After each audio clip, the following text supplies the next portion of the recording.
নমস্কাৰ ছাত্ৰ ছাত্ৰীসকল ই কক্ষালৈ তোমালোকক স্বাগতম জনাইছো মোৰ নাম অবিস্মিতা বৰঠাকুৰ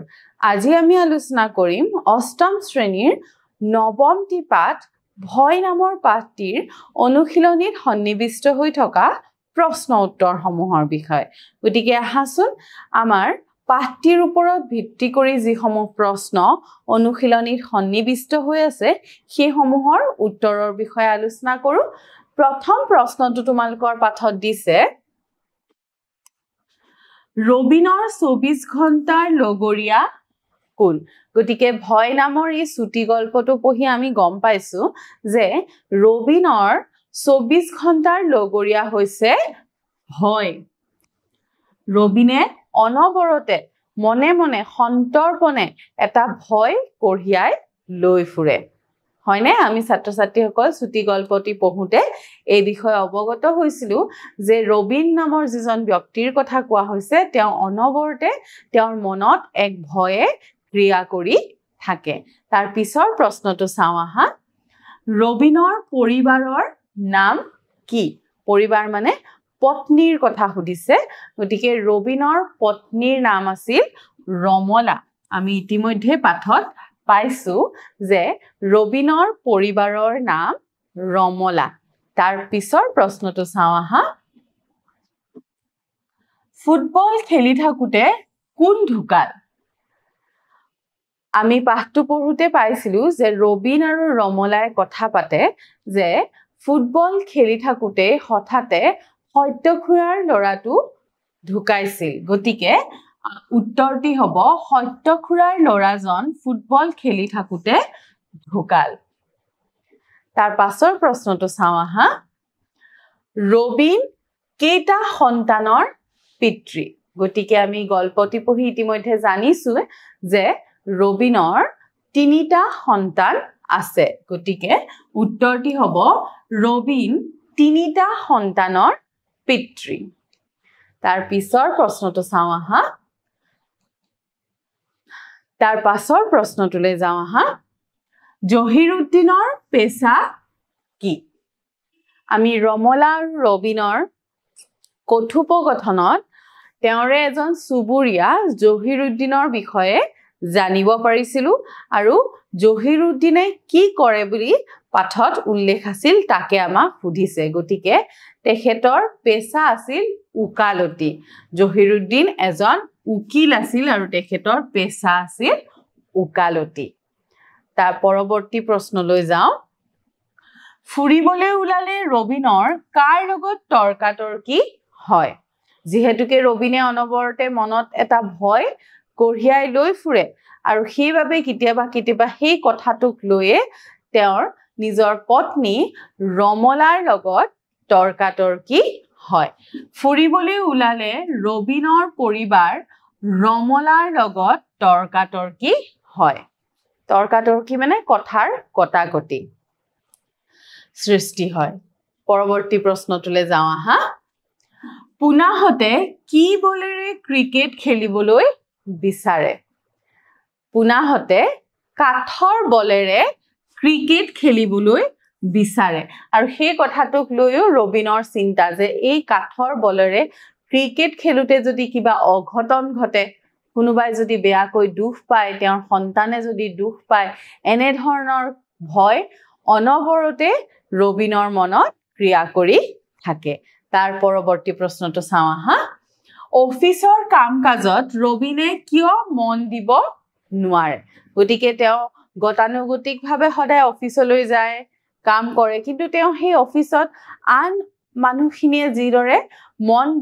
কাম যেনেধৰণে কৰিব পাৰে তেনেধৰণে ৰবিনে মন দিব নোৱাৰে তাৰনো কাৰণটো কি সুধিছে অফিচৰ কাম-কাজত ৰবিনে মন দিব নোৱাৰে কাৰণ তেওঁৰ মনত অনবৰতে এটা ভয়ে ক্ৰিয়া কৰি থাকে যিহেতুকে ৰবিনে সন্তৰ্পণে এটা ভয় লৈ ফুৰে নিজৰ লগত সেইবাবে তেওঁ নিজৰ কামসমূহত ভালদৰে মন দিব নোৱাৰে পৰৱৰ্তী প্ৰশ্নটো চাওঁ আহা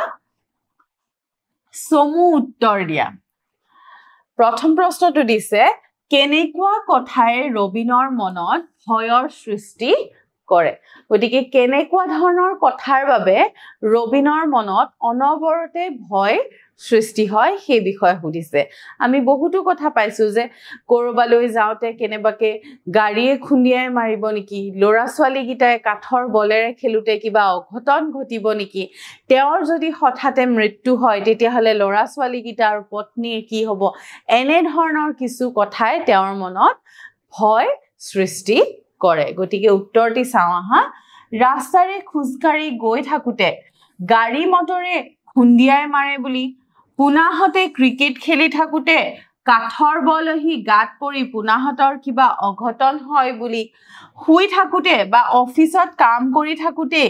মৃত্যু হয় বুলি তেওঁৰ হঠাতে মৃত্যু হলে লৰা ছোৱালী হাল আৰু পৰিবাৰৰ অৱস্থা কি হ'ব এনেবোৰ কথাই ৰবিনৰ মনত ভয়ৰ সৃষ্টি কৰে গতিকে এই কথাবোৰে ৰবিনে ভাবি থাকে আৰু গতিকে তেওঁৰ এই কথাবিলাকে কি কৰে ভয়ৰ সৃষ্টি কৰি থাকে পৰৱৰ্তী প্ৰশ্নটি চাওঁ আহা এদিন আবেলি অফিচৰ পৰা আহি ৰবিনৰ কিয় খং উঠিছিল কি কাৰণত এদিন আবেলি অফিচৰ পৰা আহি ৰবিনৰ খং উঠিছিল সুধিছে এদিন আবেলি অফিচৰ পৰা আহি ৰবিনে দেখিছিলে যে ঘৰৰ দৰজাখন খোলা আছে সৰু ছোৱালীজনী বাৰান্দাত অকলে বহি আছে আৰু ৰবিনৰ পত্নী ৰমলায়ে বাথৰুমত সোমাই আছে সেই কথাটো দেখি ৰবিনৰ ভয় লাগিছিল যে কি কোনোবা যদি চুৰ ডকাইতে আহি সোমায় বা ছোৱালীজনীকে যদি কোনোবাই লৈ যায় বা পত্নীকে যদি কিবা অনিষ্ট কৰে গতিকে এইবোৰ কথা ভাবি ৰবিনৰ খং উঠিছিল উত্তৰটো এনে ধৰণে লিখিছো চোৱা এদিন আবেলি অফিচৰ পৰা আহি ৰবিনে দেখিলে যে ঘৰৰ সন্মুখৰ দুৱাৰখন খোলা সৰু ছোৱালীজনী অকলে বাৰান্দাত আছে তেওঁৰ পত্নীও বাথৰুমত আছিল এনেদৰে দৰজা খুলি ছোৱালীজনী অকলে এৰি ৰমলা বাথৰুমলৈ যোৱাৰ বাবে ৰবিনৰ খং উঠিছিল ৰবিনে সেই অৱস্থাত দেখি পেলাই এটা হবলগীয়া বিপদৰ কথা ভাবিয়ে ৰবিনৰ মনত খঙৰ সৃষ্টি হৈছিল তাৰ পাছৰ প্ৰশ্নটো চাওঁ আহা মাজৰাতি ৰবিনে শুৱাৰ পৰা উঠি কলৈ যাবলৈ ওলাল তেওঁ ওলাই যোৱাৰ কাৰণ কি গতিকে এদিন মাজৰাতি শুই থাকোতে হঠাৎ ৰবিন শুৱাৰ পৰা উঠি কৰবালৈ যাবলৈ ললে তেওঁ ওলাই যোৱাৰ কাৰণ কি সুধিছে তেওঁ কলৈ গৈছিল আৰু ওলাই যোৱাৰ কাৰণ কি সুধিছে মাজৰাতি ৰবিনে শুৱাৰ পৰা উঠি জহিৰুদ্দিনৰ ঘৰৰ ফালে যাবলৈ ওলাইছিল জহিৰুদ্দিন হৈছে ৰবিনৰ এজন চুবুৰীয়া তেওঁ ভাবিছিল যে আজি যদি তেওঁ জহিৰৰ ল'ৰা ছোৱালীক উন্মত্ত জনতাৰ কবলৰ পৰা ৰক্ষা কৰিবলৈ নেযায় তেতিয়াহলে কাইলৈ তেওঁৰ পৰিয়ালৰ সদস্য বিপদত পৰিলে কোনেও উদ্ধাৰ কৰিবলৈ নাহিব গতিকে এদিন শুই থাকোতে জহিৰুদ্দিনে কিছু উন্মত্ত জনতাৰ মাত শুনিছিল আৰু সেই মানুহখিনি জহিৰুদ্দিনৰ ঘৰৰ ফালে আগুৱাই যোৱা যেন তেওঁ অনুভৱ কৰিছিল আৰু সেইবাবে জহিৰুদ্দিনক সহায় কৰিবলৈ তেওঁ ওলাই গৈছিল আৰু তেওঁ ভাবিছিল আজি যদি তেওঁ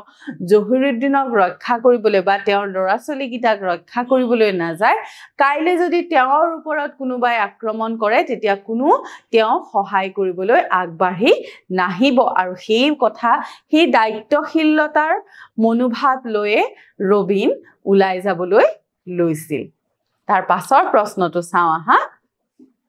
গল্পটো পঢ়ি ৰবিন আৰু ৰমলাৰ চিন্তাৰ মাজত ক'ত পাৰ্থক্য পাইছা গতিকে আমাৰ যি ছুটি গল্পটো তোমালোকৰ পাঠত দিয়া হৈছে তাত দুটা চৰিত্ৰ দিয়া হৈছে এটা হৈছে ৰবিন আৰু এটা হৈছে ৰমলা আৰু সেই দুটা চৰিত্ৰৰ মাজত তোমালোকে কি পাৰ্থক্য বিচাৰি পাইছা সুধিছে প্ৰশ্নটি গতিকে উত্তৰটো এনে ধৰণে হ'ব ৰবিন আৰু ৰমলা দুইটা পৃথক চৰিত্ৰ ৰবিনৰ চৰিত্ৰত আমি এক অনামী ভয়ৰ আৱৰণ অনবৰতে দেখা পাওঁ যদিও এই ভয়ৰ আঁৰত এজন চিন্তাশীল নাগৰিকৰ দায়িত্ববোধো দেখিবলৈ পাওঁ গতিকে প্ৰথমটোত কৈছে যে ৰবিন যদিও ৰবিনে অনবৰতে এটা ভয় কঢ়িয়াই লৈ ফুৰে কিন্তু তেওঁৰ মনত সেই দায়িত্বশীলতাও আছে যে তেওঁৰ চুবুৰীয়াৰ এজনক যদি কোনোবাই অনিষ্ট কৰিবলৈ আগবাঢ়ি গৈছে তেওঁ সহায় কৰিবলৈ আগুৱাই গৈছে আৰু সমাজৰ বৰ্তমান চলি থকা যি বিশৃংখলতা যি হাই কাজিয়া সেই বিষসমূহ কথাক লৈ তেওঁৰ মনত বিভিন্ন প্ৰশ্নৰ সৃষ্টি হয় গতিকে সেইবাবে আমি ক'ব পাৰো যে ৰবিনৰ মনত অনবৰতে এটা ভয় আছে যদিও সেই ভয়ৰ আঁৰত এজন চিন্তাশীল নাগৰিকৰ দায়িত্ববোধো দেখিবলৈ পাওঁ আনহাতে ৰমলাৰ চৰিত্ৰ সহজ সৰল এগৰাকী মহিলাৰ চৰিত্ৰ দেখুওৱা হৈছে সমাজৰ জটিলতাৰ পৰা আঁতৰত এক সৰল মনৰ অধিকাৰী ৰমলা তেওঁ সেই সমাজৰ যি জটিলতা যি বৰ্তমান সমাজত যি চলি থকা সমস্যাসমূহ সেইসমূহক লৈ বৰ বেছি তেওঁ চিন্তিত নহয় গতিকে এগৰাকী সহজ সৰল মহিলাকহে ৰমলাৰ জৰিয়তে দেখুওৱা হৈছে তাৰ পৰৱৰ্তী প্ৰশ্নটো চাওঁ আহা কোনে কাক কেতিয়া কৈছিল লিখা তলত কেইটামান উক্তি দিয়া হৈছে আৰু সেই উক্তিসমূহ কোনে কাক কেতিয়া কৈছিল কবলৈ কৈছে প্ৰথমটো দিছে ইমান ভয়াতুৰ মানুহ মই জনমত দেখা নাই গতিকে এই কথাষাৰি গল্পটিত কোনে কাক কেতিয়া কৈছিল সুধিছে উক্ত কথাষাৰি ৰমলাই ৰবিনক কৈছিল কেতিয়া কৈছিল যেতিয়া ৰবিনে অফিচৰ পৰা আহি ঘৰৰ দৰজা খোলা দেখিছিল আৰু ৰমলাই ছোৱালীজনীক বাহিৰত অকলে বহুৱাই থৈ বাথৰুমত সোমাই আছিল তেতিয়া ৰবিনে ৰমলাক খং কৰাত ৰমলাই ৰবিনক উক্ত কথাষাৰ কৈছিল যে ইমান ভয়াতুৰ মানুহ মই আৰু দেখা নাই দেই এনে ধৰণে কৈছিল তাৰ পিছৰ বাক্যশাৰী চাওঁ আহা হেৰা শুনিছা কোনোবাই চিঞৰা যেন লাগিছে এই বাক্যশাৰী কোনে কাক আৰু কেতিয়া কৈছিল সুধিছে গতিকে এই বাক্যশাৰী এই কথাষাৰ ৰবিনে ৰমলাক কৈছিল মাজৰাতি যেতিয়া তেওঁ কাৰোবাৰ মাত শুনিছিল তেতিয়া ৰবিনে ৰমলাক এই কথাষাৰ কৈছিল মাজৰাতি হঠাৎ ৰবিনে সাৰ পাই কোনোবাই চিঞৰ বাখৰ কৰা যেন পালে আৰু ৰমলাক জগাই এই কথাখিনি কৈছিল যেহেতুকে তেওঁ অনবৰতে এটা ভয় লৈ ফুৰে গতিকে তেওঁ হঠাতে সাৰ পাই পেলাই কিছু মানুহৰ চিঞৰ বাখৰ শুনিছিল আৰু পত্নীক জগাই এই কথাষাৰ তেওঁ কৈছিল তাৰ পিছৰ উক্তিটো চাওঁ আহা আজি মই তাৰ ল'ৰা ছোৱালীক ৰক্ষা কৰিবলৈ নগলে